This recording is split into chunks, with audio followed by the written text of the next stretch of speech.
Let me ask you a personal question, Gwen. When you go to the doctor now, or a family member goes to the doctor with condition A, and they say, "I think the doctor says this prescription will help you," how do you react? And do you take that? Do you have the family member take it? What should we do when we get prescribed something?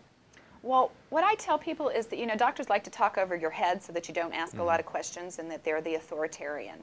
So I always say, if you think you have a problem, do your own due diligence before you go into the physician's office so that you can have an intellectual conversation with your provider and you can team up in your care, because you have a responsibility. Nobody knows your body or your health better than you, okay?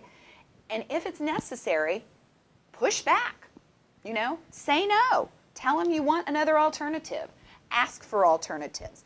And if they don't know that information, find another doctor, because they aren't well balanced in their information, and what you're getting is pharma marketing information. And that will tell you whether or not that you want to listen to exclusively what that person says, or whether you want to take their advice and do your own investigation and then make an informed decision.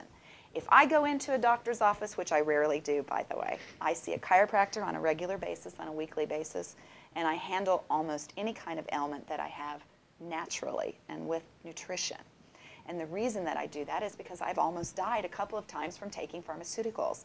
I have adverse events. I'm predisposed because I have a defective cytochrome P450 enzyme system, which is about 10% of the population does, by the way, which is the enzyme system that metabolizes the vast majority of pharmaceuticals.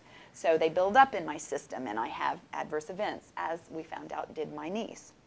So I always say to people to do their own due diligence, and if I go in and I see a physician with my husband or one of my family members or friends, I make them explain everything until they are irritated with me generally, and I ask every question that I could possibly, have on my mind, because this is my health. I can take one pill, I can do one thing, one procedure that can destroy the rest of my life. I'm paying for that gentleman or that woman's time, and I deserve to get what information that they have. So do you.